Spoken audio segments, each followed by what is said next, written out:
Madame, Monsieur, bonsoir. Merci de nous prêter attention à la une de ce journal. Vibrant hommage du président malien à l'Algérie et au président Bouteflika pour ses efforts et son engagement personnel en faveur de la paix au Mali, à l'ouverture à Bamako de la conférence régionale sur la situation sécuritaire dans le Sahel et en Afrique de l'Ouest. Le prix du président de la République de l'architecture et de l'urbanisme 2016 décroché par Nadia Barakchi pour son projet de l'école supérieure de la sécurité sociale. Le ministre de l'Habitat, de l'Urbanisme et de la Ville a présidé la cérémonie de remise des prix. Abdelghani Zahlen plaide depuis Tipaza pour la recherche de nouvelles solutions intelligentes pour l'entretien des réseaux des routes sahariennes à réaliser avant leur étude et au cours de leur concrétisation.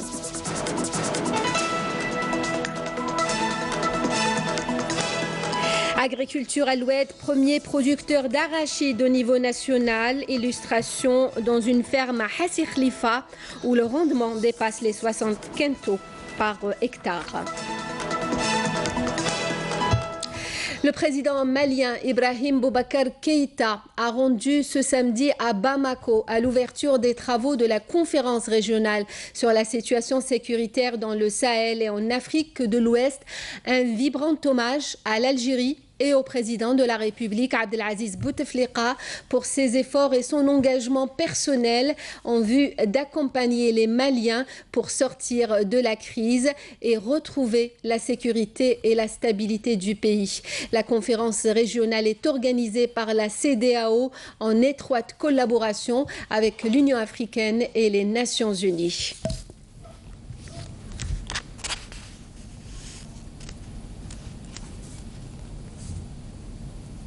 Intervenant lors de cette conférence régionale, le ministre des Affaires étrangères, Abdelkader Ramsahel, a réaffirmé au nom du président de la République, Abdelaziz Bouteflika, l'engagement et la détermination de l'Algérie à poursuivre la coopération multiforme avec le Mali pour l'accompagner dans ses efforts visant à accélérer la sortie de la crise. Abdelkader Ramsahel.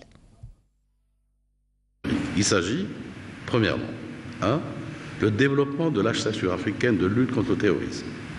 2. Le développement et l'enrichissement des normes africaines de lutte contre le terrorisme. 3. De la vigilance par rapport aux combattants terroristes étrangers et leur retour au mouvement à destination du continent. 4. Le resserrement et le tarissement des multiples sources de financement du terrorisme. 5. Mesdames et messieurs, la lutte contre la radicalisation et les politiques de déradicalisation. 6. La promotion des cadres politiques, institutionnels et judiciaires pour favoriser la démocratie, la bonne gouvernance, les droits de l'homme, la justice sociale, le développement socio-économique et l'état de droit, en tant que facteur contribuant effectivement à priver le terrorisme des terreaux qu'il exploite pour sa propagande. 7. Enfin, l'intensification de la coopération bilatérale, régionale et internationale dans la lutte contre ce fléau, objet de notre réunion d'aujourd'hui. Je vous propose d'écouter un autre extrait de l'intervention de Abdelkader Ramsahel lors de cette conférence sur la prévention de l'extrémisme violent et la lutte contre le terrorisme. Mesdames et messieurs, s'agissant de la problématique que soulève notre rencontre d'aujourd'hui, à savoir la sécurité régionale, qu'il me soit permis de partager avec vous l'expérience de l'Algérie en matière de lutte contre l'extrémisme violent et le terrorisme. Donc à cet égard, il convient de rappeler que le résultat hautement positif enregistré par mon pays dans cette lutte constitue le centre d'intérêt d'un grand nombre de pays avec lesquels nous entretenons une coopération dense et mutuellement bénéfique, et fait de l'Algérie l'un des 6 pays, les pays les plus sûrs dans le monde, comme le reconnaissent d'ailleurs de nombreux experts en la matière, et comme l'atteste l'Institut Gallup, qui a lui classé l'Algérie donc 6e pays au monde parmi les plus sûrs dans son rapport datant du mois de mai 2007. Mesdames et messieurs, appartenant à une région marquée par une grande turbulence, notamment par des crises en évolution dans son voisinage immédiat. L'Algérie est consciente que dorénavant, le règlement de la crise en Libye donnera de la visibilité à la stabilisation de toute la région et permettrait d'appréhender efficacement la lutte contre le terrorisme et ses connexions en raison des liens avérés entre les groupes terroristes en Libye et le prolongement dans la sous-région, en même temps que la connexion avec le Boko Haram au Nigeria. Mesdames et Messieurs, l'intérêt et la considération de nos partenaires pour notre expérience et notre engagement au plan régional et international en matière de lutte contre le terrorisme se sont traduits notamment par la désignation de son Excellence le président Abdelaziz Bouteflika par ses pairs africains lors du sommet de l'Union africaine en janvier 2017 comme coordonnateur de la prévention de l'extrémisme violent et de la lutte contre le terrorisme en Afrique. Cette désignation témoigne du respect dont jouit le président de la République auprès de ses pairs africains pour son engagement sincère et indéfectible en faveur de toutes les causes en Afrique. Elle repose sur la riche expérience et l'expertise développée par l'Algérie dans la lutte contre le terrorisme et sur son engagement sincère et assumé afin qu'aucun autre peuple en Afrique et ailleurs ne vive la tragédie qui a été imposée à mon pays et à mon peuple par ce fléau durant les années 90. Et en marge des travaux de la conférence régionale sur la sécurité dans le Sahel et en Afrique de l'Ouest, le ministre des Affaires étrangères, Abdelkader Msahel, s'est entretenu ce samedi à Bamako avec son homologue malien, Abdoulaye Diop. L'entretien a porté sur les relations bilatérales, leur renforcement et leur diversification. Les discussions ont également porté sur le processus de mise en œuvre de l'accord pour la paix et la réconciliation au Mali, ainsi que sur les difficultés rencontrées dans ce cadre. Les deux ministres ont par ailleurs abordé l'objet principal de la conférence de la CEDEAO, à savoir la sécurité dans le Sahel et dans l'Afrique de l'Ouest. La question de l'immigration a aussi été abordée par les deux parties. Et toujours à Bamako, en marge de cette conférence, le ministre des Affaires étrangères, Abdelkader Msahel, s'est entretenu avec le chef de la MINUSMA, Mohamed Salah Anadif. Cet entretien a porté sur les points inscrits à l'ordre du jour de cette réunion, ainsi que sur la situation dans la région. Le président du Conseil de la Nation, Abdelkader Ben Salah, a pris part ce samedi à Saint-Pétersbourg, en Russie, à la réunion du groupe géopolitique arabe consacré à la coordination des positions concernant les points inscrits à l'ordre du jour de la 137e Assemblée de l'Union interparlementaire, dont les travaux débutent ce samedi soir. Abdelkader Ben Salah et la délégation qui l'accompagne avaient également participé hier à la réunion du groupe géopolitique africain consacré à l'examen de l'ordre du jour de cette session.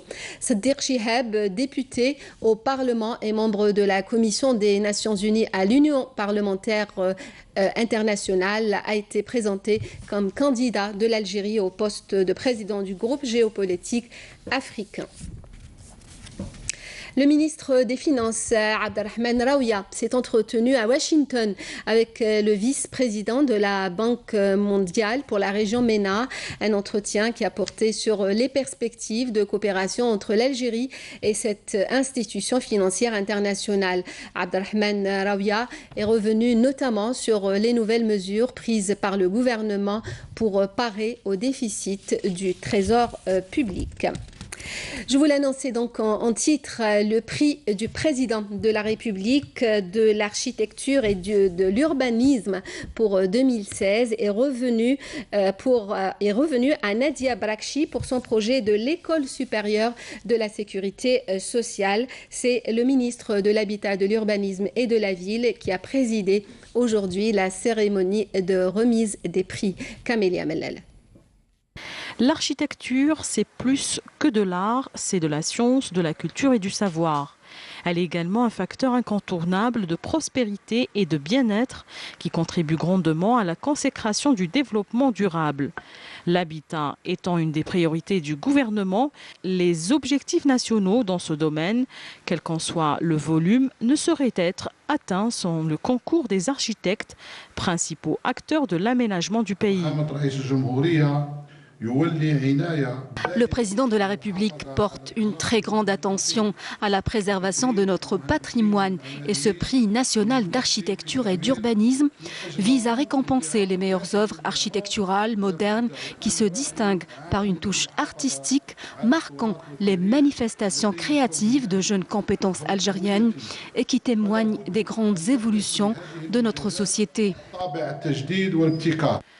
La conceptrice de l'École nationale de la sécurité sociale, Nadia Brakchi, remporte aujourd'hui le prix national d'architecture et d'urbanisme 2016, prix du président de la République. D'autre part, l'architecte Abd Samad Chirani a remporté le prix du Premier ministre d'architecture et d'urbanisme pour la conception du centre arabe de l'archéologie à Tipaza. En outre, le prix du ministère de l'Habitat et de l'Urbanisme a été décroché par l'architecte Larawi Lotfi, concepteur d'un centre de recherche de sciences islamiques à Larouat. Je voudrais exprimer ma profonde gratitude au président de la République qui valorise la créativité. Je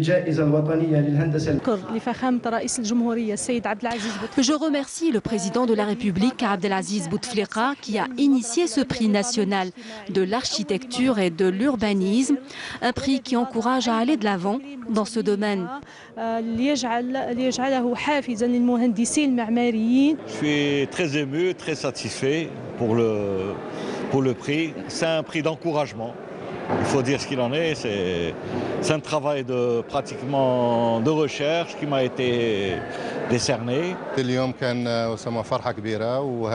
Nous sommes très contents aujourd'hui de recevoir cette haute distinction.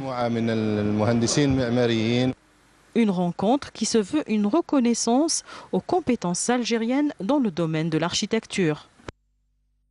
Pour la deuxième année consécutive, l'ARAL, l'Association algérienne routière, organise un séminaire qui regroupe des experts algériens et étrangers pour débattre de la problématique des routes sahariennes pour le développement durable.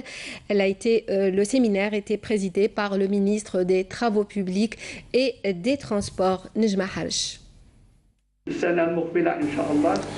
Le réseau routier du sud algérien dessert la totalité des agglomérations de cette région et se raccorde aux autres réseaux des pays voisins, à l'instar de la route transsaharienne de l'unité africaine qui relie 6 pays entre eux, à savoir l'Algérie, le Mali, le Niger, le Nigeria, le Tchad et la Tunisie. D'où la problématique de l'aménagement et du développement des routes sahariennes posée lors de cette rencontre en présence du ministre des Travaux publics et des Transports. Le programme de son Excellence président de la République était conséquent depuis 1999 jusqu'à 2016, près de 25 000 kilomètres de routes ont été réalisées et près de 90% de cet important réseau est situé dans les zones du sud, le grand sud du pays. Donc la problématique, c'est comment arriver à entretenir ce grand acquis pour le pays, d'autant plus que ces réalisations répondent à un besoin social d'abord et encore économique. Il s'agit de renforcer les liens d'échange entre les différents professionnels et créer un environnement propice au développement local et régional, tout en tenant compte des problèmes inhérents aux spécificités des routes sahariennes. Nous avons un grand territoire dans le sud, c'est 70% de la superficie de l'Algérie, et les routes ont des caractéristiques particulières, parce que nous avons des changements de température entre le jour et la nuit, des changements de température entre l'été et l'hiver très importants qu'on ne retrouve pas dans le nord du pays. Et c'est pour cela que nous avons organisé cette rencontre pour permettre aux techniciens de voir quels sont les derniers développements des techniques pour prendre en charge ce réseau routier qui est très important. Situées dans un environnement extrême et supportant un trafic croissant sans cesse, les routes sahariennes constituent aujourd'hui le précurseur d'un véritable développement qui se veut durable. sud de l'Aglo. Dans notre série de reportages sur la région d'El Oued, nous allons nous intéresser ce soir à la culture d'arachide, El Oued étant le premier producteur au niveau national. Illustration dans cette ferme située à Hassi Khalifa où le rendement dépasse les 60 quintaux à l'hectare. C'est un reportage de Amal Bouarba. Nous sommes dans la daïra de Hassi Khalifa, à une vingtaine de kilomètres de Ouedsouf, dans l'exploitation des frères Tey, des agriculteurs passionnés qui ont transformé des dunes de sable en terrain agricole fertile parsemé de différentes cultures, comme ici où sur une dizaine d'hectares poussent désormais des arachides. Nous cultivions de la pomme de terre et nous avons eu l'idée de nous lancer dans la culture des arachides. Depuis 2010, nous avons mené une expérience qui a été couronnée de succès grâce à un itinéraire technique moderne. Nous sommes passés de 40 quintaux par hectare, nous avons atteint jusqu'à 70 quintaux par hectare. Nous n'avons pas eu recours au crédit, nous avons tout fait par nous-mêmes. Nous sollicitons les pouvoirs publics pour l'aménagement des pistes agricoles, de réseaux d'électrification agricole ainsi que des dépôts de stockage et de conservation.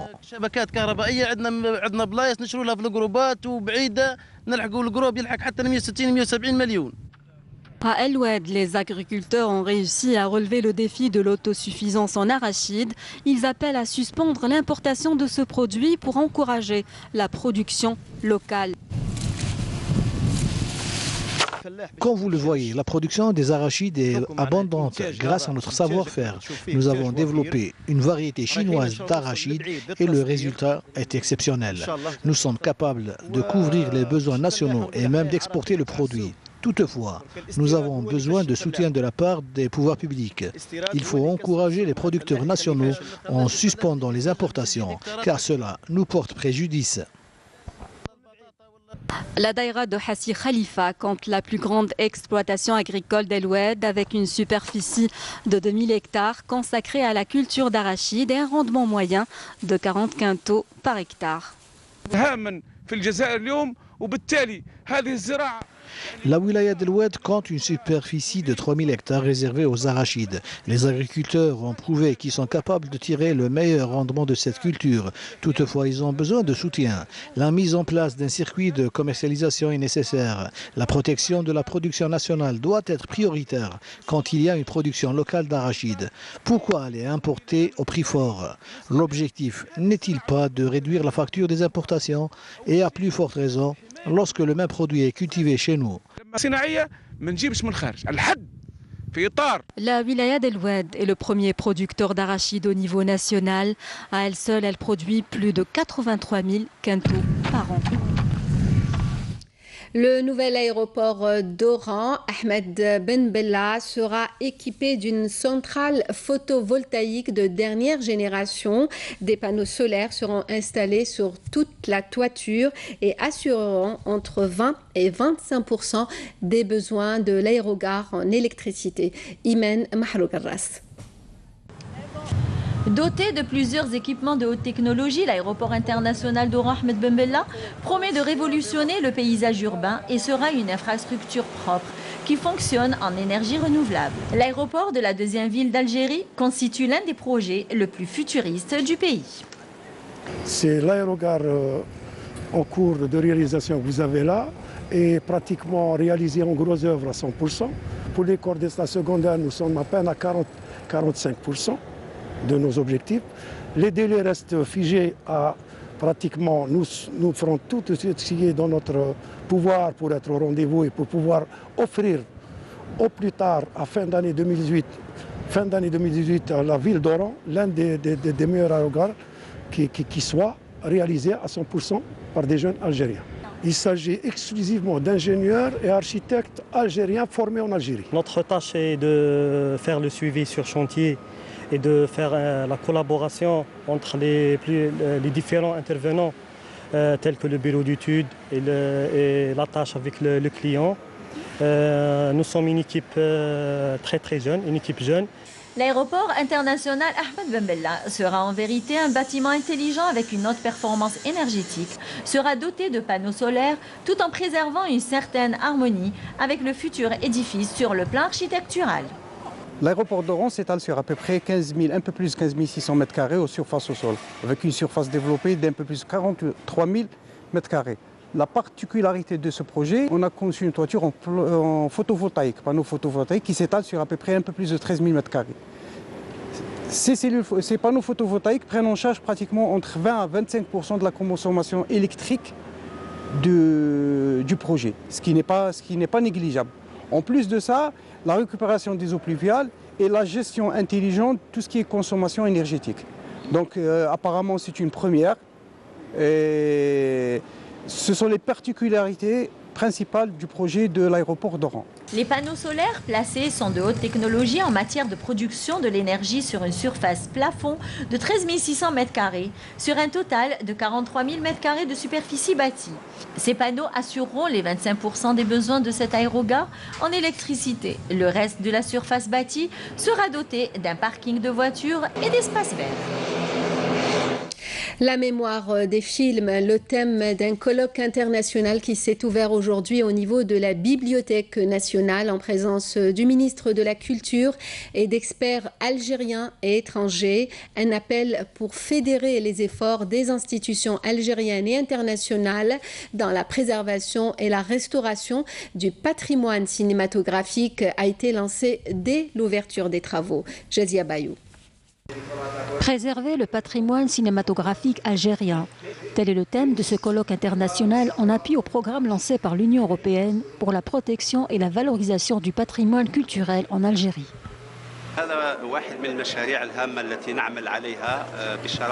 Nous travaillons en collaboration avec l'Union européenne et ce colloque international est très important car c'est une occasion de présenter l'expérience des experts dans le domaine de la préservation du patrimoine cinématographique et la restauration des films. À cet effet, nous avons procédé à la restauration et à la numérisation de 15 films. Nous avons des actions qui sont liées à des actions concrètes. Nous soutenons un travail dans la Casbah d'Alger pour la restauration de monuments. Également, nous avons des financements pour des associations pour les appuyer dans leurs efforts. Donc ces trois volets, catalogage, formation et actions concrètes. Les experts du secteur de l'audiovisuel présents à ce colloque ont mis l'accent sur l'importance de prendre les mesures nécessaires pour la préservation du patrimoine audiovisuel. On a un patrimoine entre la télévision et le cinéma qui est considérable, mais qui est dans un état disons, critique. On peut encore sauver, mais il faut vite mettre en place les choses. Donc il faut se doter d'un laboratoire cinématographique, rapatrier nos négatifs et former des gens. Nous allons nous évertuer à restaurer 50 films de 5 régions de l'Afrique. Okay?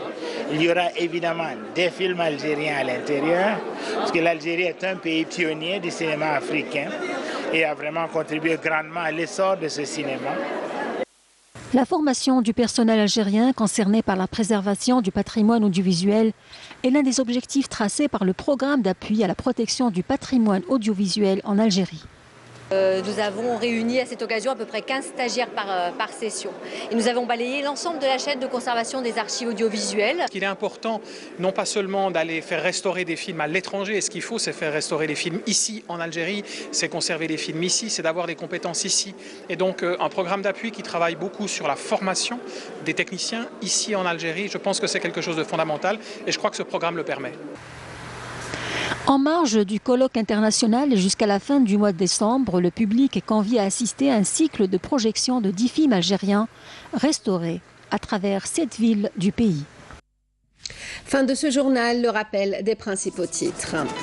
Vibrant hommage du président malien à l'Algérie et au président Bouteflika pour ses efforts et son engagement personnel en faveur de la paix au Mali à l'ouverture à Bamako de la conférence régionale sur la situation sécuritaire dans le Sahel et en Afrique de l'Ouest.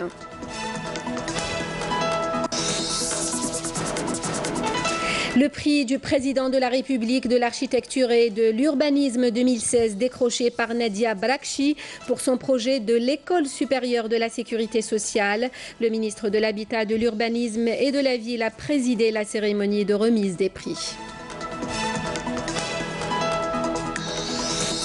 Abdelghani Zalen plaide depuis Tipaza pour la recherche de nouvelles solutions intelligentes pour l'entretien des réseaux des routes sahariennes à réaliser avant leur étude et au cours de leur concrétisation.